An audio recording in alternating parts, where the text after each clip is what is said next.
Hello and welcome to another episode of Geography Made Easy.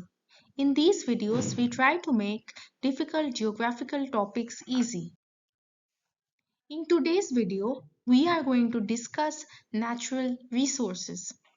This particular chapter is a part of the CVAC-1 Environmental Studies paper of Calcutta University.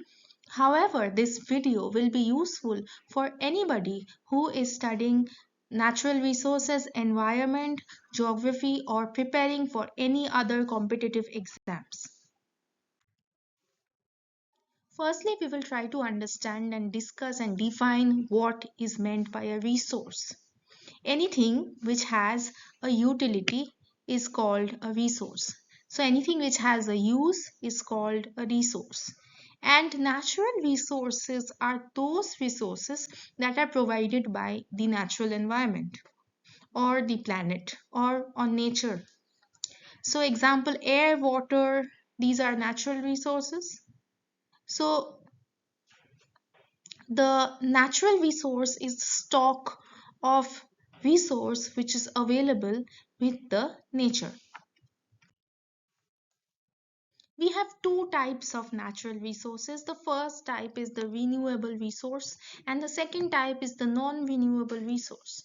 Renewable resources are resources which can be renewed or can be regenerated. They are not exhausted. Example, forests, solar power, wind energy, etc.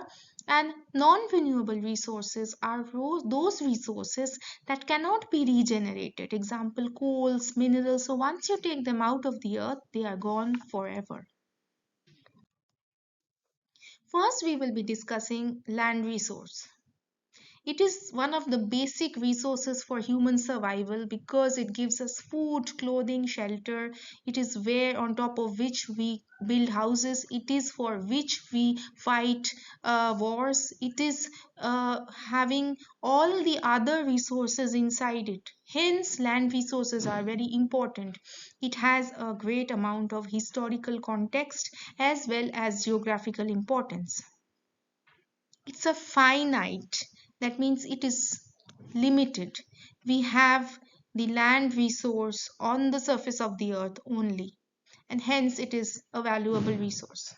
Of course, till the day we cannot explore the universe, our land resource remains finite, and we have to stick and understand that land resources are limited to the surface of the earth. Maybe once we have resource which can be accessed in interstellar movements, we will have more resource. It is a renewable resource, but the regeneration is very slow. It can take millions of years to lose its to gain back its fertility, and this in this case we are talking about fertility of land in case of agriculture. And this resource, like all other resources, is facing threat.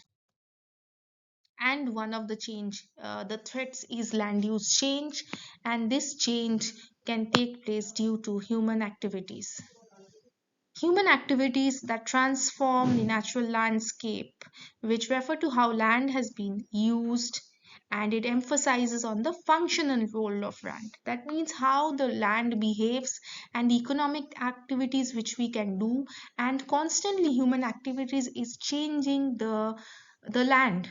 Hence, land is facing threat. This is the perfect example of land use change, where we see that the forest area is being converted into agricultural areas. And this is leading to a threat to this particular piece of land because this land is now more prone to erosion. And in time, we can see because the forest cover has been removed, this land can become barren. So it can lose its fertility. So this has to be understood. So what are the threats to land? It's land degradation, it's soil erosion, and it is desertification. Degradation is when the quality of the land is lost. Soil erosion is the removal of the top layer of the soil, and desertification is when land which was fertile slowly becomes a desert. So what is degradation? It is the loss of soil productive capacity.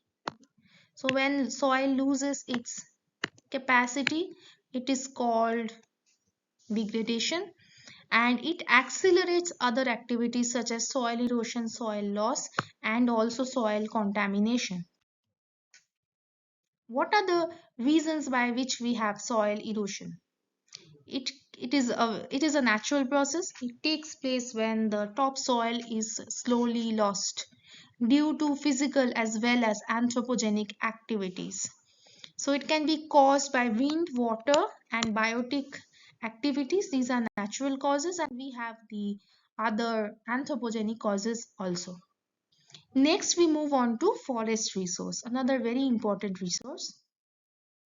It is one of the most important natural resource, and they provide a lot of environmental surface services to the planet, and hence they are very, very important. Over exploitation, what are the threats which the forest resource is facing? So deforestation is a big threat which is due to over exploitation of the forest, shifting cultivation, extraction of fuel, raw materials for industry, urbanization, and forest fire leads to deforestation. And how do we overcome this? So mitigation measures include afforestation, reduction, and some other measures as well, such as sustainable lifestyle, renewable use of renewable energy, reduction of any kind of paper, and using more digital material. In any ways, basically to reduce our consumption, we will be able to actually save our forests. The next resource is water resource. Why is water resource an important resource? It is one of the most important natural resources. It is required for the basic sustenance of life on the earth. And water occurs in various forms such as surface and subsurface. So we have the surface water such as rivers, lakes, oceans, glaciers, and groundwater. All the different types and forms of water resource is under threat. So, over exploitation of surface and groundwater due to industrial and agricultural activities is one of the most important reasons why we see that water resource is threatened. Also, pollution due to these activities is leading to a loss of clean drinking water or clean water which can be used for consumption by different types of plants and animals and as well as human beings. One of the, not really threats, but one of the important causes of environmental degradation is sometimes we see that dams are a problem, and in this case we are talking mostly of large dams. However, sometimes small dams as well as check dams also can be a threat to the environment because they stop the movement, the free flowing movement of water from the top of the river to the mouth, from the source and the mouth of the river. So the continuity of the river is lost when we are building a dam, which leads to biodiversity loss, in which can lead to a threat to the ecosystems. So dams are a major problem. In actually, it is helpful in controlling a water resource in management, but it is also a threat in certain ways. Some of the ways by which water, its excessive use or its non-use can lead to a problem, and one of them is the events which get triggered, and one of the events are the floods, an extreme event which is triggered by a natural cause or an anthropogenic activity. Usually high rainfall causes floods, and a lot of the times we see every year we see floods happening in different parts of India. Some of these floods are not just the cause of natural activities, but it is caused by anthropogenic activities as well. And when we have a loss of water in for use, we face droughts. So these are the two extreme events which are triggered by an excess amount of water or no availability of water. And because water is such an important resource, it can lead to conflicts, and we have the national as well as the international conflicts where we have water sharing treaties which are being signed between different nations or between different states, which lead to which try to solve the problems, but in many cases it is not. For example, here we have the water conflict of India Bangladesh, of the Ganga river, which is seen that it it is flowing partly through parts of West Bengal, and then it is entering the Bangladesh. A dam in West Bengal in Farakka has actually stopped the water entering Bangladesh, or has reduced the amount of flow, which has caused problems to Bangladesh. So there has been a lot of conflict, fight, and there has been a lot of pressure from Bangladesh towards Indian government to sort this out. But it is these are conflicts which continue, and in many cases there are treaties which are signed and the amount of water is regulated. But yes, this conflict is sometimes it's truly there because our political boundaries of countries are not drawn according to the natural water boundaries or the natural regional boundaries, so these problems persist. Next we have the energy resources. So the other energy resources which are also important, we have the solar, wind, tidal, geothermal, petroleum, and coal. Some of the energy resources are renewable and the rest are non-renewable energy resources. Harvesting these energies are important for a sustainable development of the economy and for judicial use of these natural resources properly in the country. So alternative or green energy has become an important area, I guess, in case of understanding natural resources, because it is important to have alternative and green energy sources.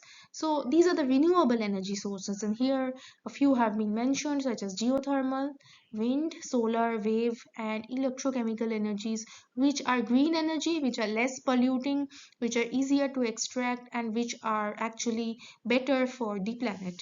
So harvesting these, all the governments all over the world, they are trying to harvest these energies so that their dependency on non-renewable sources decrease. And also there is a lot of political propaganda behind non-renewable energy resources, so certain nations which own them sometimes become more powerful, so the dependency has to be reduced.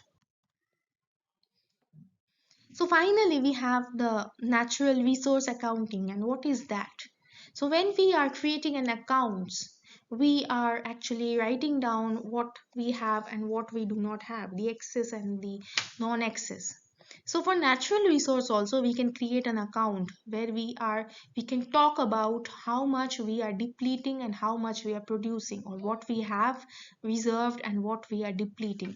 So this accounting is called natural resource accounting, or NRA. So it estimates the value of natural resource depletion and environmental degradation due to economic activities. So it was emerged to capture the interplay between the various components of the economic progress and the natural environment. So constantly I have a way of actually uh, tapping my progress, my economic progress, or my development in terms of environment, whether it is being negatively, it is having a very negative impact on the environment. Because if that happens, then the country in the long run will face certain other problems. So in order to make sure that that does not happen, NRA needs to be done from time and again. Because in developed nations, in developing nations especially, where the natural resources and sometimes the non-renewable energy resources are still being mined and used, this is something very important. It is based on the concept measurement of a resource leads to its better management. So if you have any doubts and questions, please comment in the chat section. And if you find this video useful, please share it with your friends. If you have any other queries regarding the CVAC-1 paper, please do not forget to write in the comment section.